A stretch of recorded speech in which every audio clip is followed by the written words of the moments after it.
여러분 안녕하세요. 오늘은 교재 18쪽 하천 지형과 주민생활 첫 번째 시간을 시작하겠습니다. 자, 오늘도 큰 소리로 한번 외쳐볼까요? 지리의 맛 지리는 맛, 지리의 맛 지리는 맛, 지리의 맛 지리는 맛. 오늘은 하천에 대해서 함께 공부를 해보도록 할게요. 1학년 때 통합사회 시간 때도 여러분이 공부를 했던 적이 있습니다. 생각 열기 책을 한번 볼게요. 물은 생명의 원천이라고 되어 있죠. 물은 생명의 원천이다. 따라서 물의 이동 경로인 하천은 지구의 생명체를 길러내는 중요한 역할을 한다. 세계 4대 문명의 발상지가 모두 대하천 유역에 있었다는 사실이 이를 잘 말해준다.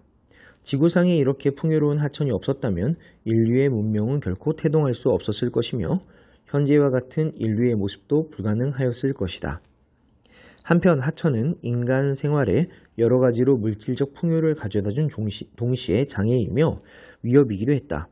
하천 주변은 인구가 조밀하게 분포한 곳이었기 때문에 홍수 피해를 막기 위해 끊임없이 뚝을 쌓았으며 반대로 가뭄시에는 물을 쉽게 끌어올 수 있도록 관계 대책을 세웠다.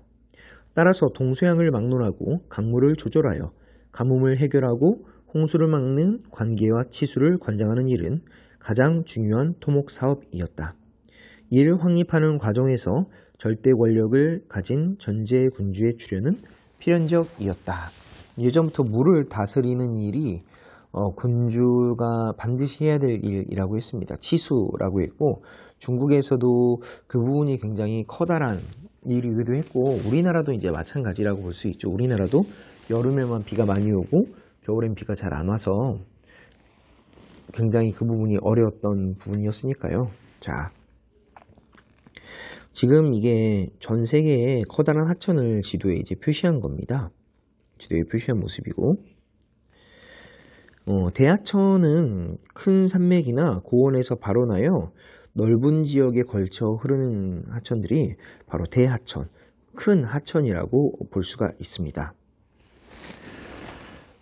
연중 유량이 풍부한 강은 당연히 비가 연중 많이 오는 적도를 따라 흐르는 강이겠죠. 그래서 지도에 표시를 해보세요, 친구들. 콩고강과 아마존강. 콩고강과 아마존강은 유역면적은 조금 이따가 살펴볼 겁니다. 강물이 모여드는 범위를 유역 또는 유역면적이라고 부르거든요. 유역면적이 넓고 유역의 대부분이 연중 강수가 고르게 발생하는 기후 지역에 분포하는 하천, 그러니까 열대 우림 기후가 나타나는 곳이죠. 이런 데 아마존강, 콩고강은 물이 원래 많다라는 겁니다. 2번 외래 하천은 높은 산지나 수분 기후 지역 등 외부에서 발원하여 건조 기후 지역을 흐르는 하천입니다. 그러니까 시작되는 곳은 수변한 곳인데 흘러가는 곳이 건조한 곳을 흘러가게 되면 건조한 곳에서는 물이 정말 중요하거든요. 물이 정말 중요해서 이런 곳에서 물을 가지고 있다는 건 문명이나 도시를 만들 수 있다라는 말이기도 했어요. 사막은 물만 있으면 엄청나게 비옥하게 농사를 지을 수 있는 곳이기도 하거든요. 나일강, 티그리스강, 유프라테스강, 인더스강 등이 이렇게 이제 해당이 된다라고 볼 수가 있죠. 3번 국제하천은 여러 영토를 흐르는 강입니다. 여러 나라 영토를 흐르는 강이고 나일강, 그 다음에 라인강이 또 있어요. 라인강 왼쪽 상단에 보면 라인강이 있죠. 라인강 표시해주고 메콩강 동남아시아를 관통해서 흐르는 메콩강 국제하천 한번 살펴보도록 하고요. 북극해로 유입하는 하천은 이 오이에레라고 얘기했습니다. 오이에레, 오비강, 예니세이강, 레나강이 있는데 얘네는 굉장히 특이한 게 하천의 상류가 여기잖아요. 상류가 여기고 바다 쪽이 하류가 되거든요. 여기보다 하류가 더 추워요. 그래서 봄이 오면 상류는 녹는데 하류는 여전히 꽁꽁 얼어져 있어서 녹은 물이 내려가다가 턱 막혀서 홍수가 나기도 한다. 그래서 봄에 오히려 하류에서 홍수, 범람이 발생하는 문제가 생기는 것이 바로 오예레, 오비강, 예니세이강, 레나강이라고 볼 수 있습니다. 5번째로 우리나라와는 다르게 대륙 서안에 있는 서안 해양성 기후 지역의 강, 라인강 같은 강은 연중 강수가 고르게 나타나거든요. 그러니까 물이 연중 크게 변화하지 않아요. 물이 크게 변화하지 않고 그대로 거의 유지가 되는 편이에요. 그래서 여기서 하나 알아줘야 할 말이 하상계수라고 하는 개념이거든요. 자, 하상계수. 하상계수는 물이 가장 적을 때, 최소 유량이라고 했을 때, 가장 적을 때를 1이라고 했을 때, 많아질 때는 몇 배가 많아져 라고 생각했을 때 최대 유량을 뭐라고 써서 1대 몇으로 씁니다. 라인강이나 뭐 콩고강이나 이런 강들은 뭐 1대 6, 1대 9, 1대 12 물이 적을 때가 1 많아지면 12배가 많아진다라고 하니까 엄청나게 크게 많이 변하는 것 같지만 우리나라 한강은 1대 393 뭐 393이니까요. 엄청나게 숫자가 더 크죠. 그러니까 우리나라는 애초에 여름에만 비가 많이 내리니까 유량 변동의 차이가 많이 나타날 수밖에 없는 거고, 유량 변동은 물의 양이 늘어났다 줄어들었다 하는 걸 유량 변동이라고 하겠죠. 강에 물이 꾸준히 있으면 거기에 배를 띄울 수가 있을 겁니다. 그걸 내륙수운이라고 하는데, 라인강에는 내륙수운이 발달합니다. 근데 이제 우리나라에는 내륙수운이 발달하기 굉장히 어렵겠죠. 여름에만 비가 오기 때문에 여름에만 세워놓고 띄우고, 뭐 가을에는 쉬고 겨울에는 쉴 수는 없는 거잖아요. 자, 사진을 볼까요? 사진을 보면 여기는 어디죠? 여러분이 굉장히 잘 아는 곳이죠. 이집트의 피라미드와 스핑크스의 모습입니다. 자, 여기 곳이 이제 이집트라는 곳이고, 건조기후 지역인 이집트를 흐르는 강의 이름이 무엇일까요? 알죠, 여러분? 나일강이라는 겁니다. 이게 이제 이집트에 보면 나일강, 이 카이로, 이집트의 수도인 카이로를 관통하고 있는 모습이에요.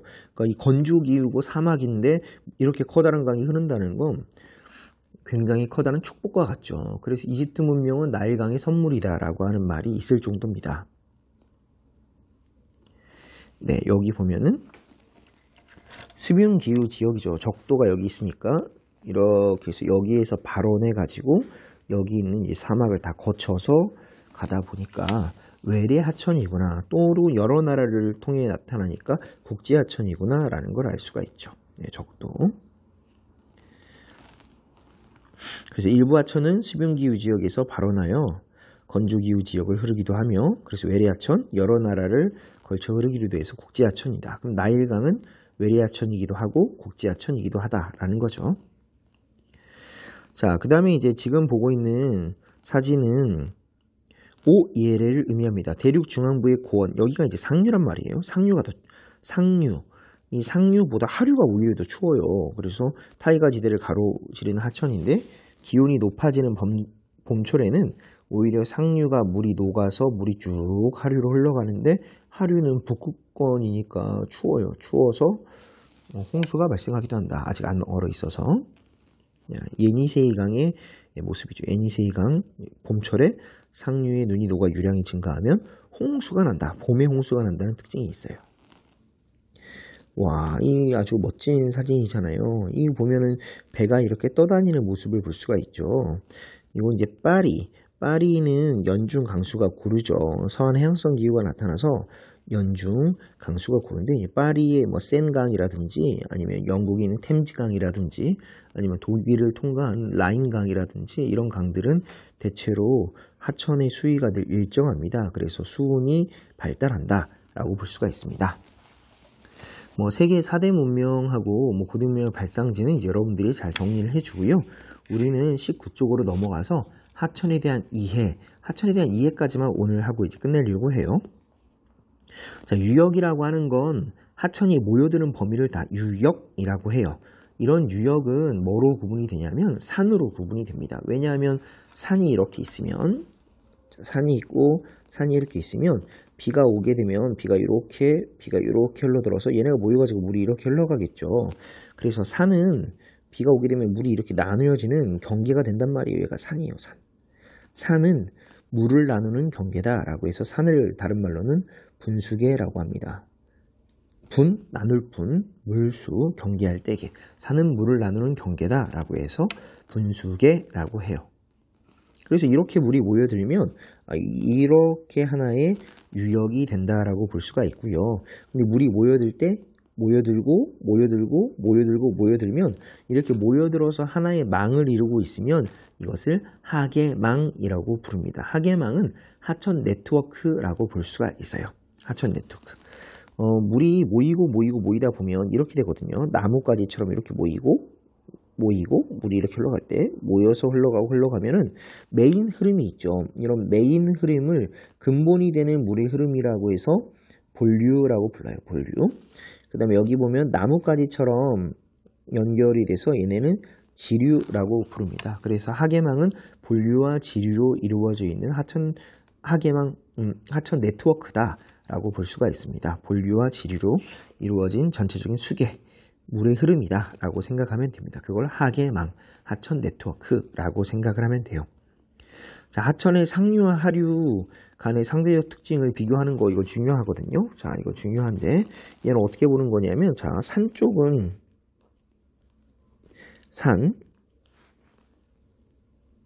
산이 있고 이렇게 이제 바다가 있어요. 바다가 있다. 물이 이렇게 이제 흘러오겠죠. 그러면 산 쪽을 우리는 상류라고 부르고 바다 쪽을 하류라고 부릅니다. 그럼 이제 상류에서의 모습과 하류에서의 모습을 비교를 하는 겁니다. 자, 상류는 평균 경사가 급하겠죠. 평균 경사가 급하다라고 볼 수 있지만 하류는 완만하다라는 걸 알 수가 있습니다. 하폭은 강의 폭인데 상류는 여러분들이 샘과 같아서 폴짝 뛸 수가 있는데 여러분 한강을 폴짝 뛸 수가 있습니까? 한강은 폴짝 뛸 수가 없죠. 한강은 하류 부근이거든요. 엄청나게 넓다라는 겁니다. 하폭이 좁으니까 물의 양, 평균 유량도 적은 거고 하폭이 크니까 넓으니까 평균 유량도 많다라고 생각을 해보면 되고요. 퇴적물의 평균 입자 크기는 상류에 가면 엄청나게 커다란 돌들이 있고요. 하류로 오면 모래 같은 걸 볼 수가 있죠. 그래서 입자 크기를 비교하면 하류까지 굴러오면서 다 깨져가지고 하류가 입자 크기가 작다라고 정의할 수가 있습니다. 퇴적물의 평균 원마도라고 하는데 원마도는 번역을 하면 둥근 정도입니다. 상류에서는 당연히 둥근 정도가 별로 없어요. 날카롭거든요. 이렇게 날카로운데 얘네가 하류로 올수록 다 깎여가지고 둥글둥글해집니다. 그래서 하류로 내려올수록 원마도가 높아진다. 상류일수록 원마도가 낮아진다. 이렇게 정리할 수가 있어요. 하천 상하류 간 비교하는 거 중요하니까 여러분 잘 기억을 해줬으면 좋겠고요. 자, 이걸 보면은 분수기, 아까 얘기했죠. 분수기는 산입니다. 산. 분수기는 산이고 지금 이렇게 이루어져 있는 본류와 지류로 구성된 하천 네트워크를 하계망이라고 부르는 거죠. 하계망. 그래서 얘는 지금 이 A하천의 하계망이고 여기는 B하천의 하계망입니다. B하천의 하계망이다 라고 볼 수가 있습니다. 근데 이제 하계망은 하계망이고 강물이 모여드는 범위가 있죠. 강물이 모여드는 이 범위, 그 다음에 이 범위를 우리는 뭐라고 부르냐면 하천 유역이라고 부르고 또는 이걸 이제 유역 분지라고도 부릅니다. 분지는 그릇 모양의 땅, 그릇분 땅지고 이게 물이 이렇게 고여서 움푹 파인 곳으로 해서 이렇게 흘러갈 거 아니에요. 그래서 하천 유역 또는 뭐 유역 분지라고도 말을 하고요. 이것의 크기를 이제 유역 면적이라고 부릅니다. 강이 클수록 유역 면적이 넓어진다라고 부를 수가 있어요. 여러분들이 어렸을 때 이런 이야기를 해본 적이 있을 거예요. 뭐냐면 나일강이 큰 강일까? 아마존강이 큰 강일까? 이걸 길이로도 볼 수도 있고 유역 면적으로도 볼 수가 있는 거거든요. 여러분이 교재 18쪽을 보면 길이는 나일강이 더 길다라고 볼 수가 있지만 강이 모여드는 범위인 유역은 아마존강이 더 크다라고 볼 수가 있어요. 그래서 그런 건 호랑이하고 사자하고 싸우면 누가 이기냐와 비슷한 문제라고 볼 수가 있습니다. 네. 그러면 다음 시간에는 우리가 하천지형과 주민생활 2 시간으로 주요 하천지형에 대해서 우리가 이제 공부를 하게 될 거고 이건 이제 오프라인으로 만나서 공부를 하겠습니다. 자, 오늘은 여기까지 하겠습니다. 자, 수고하셨습니다. 감사합니다.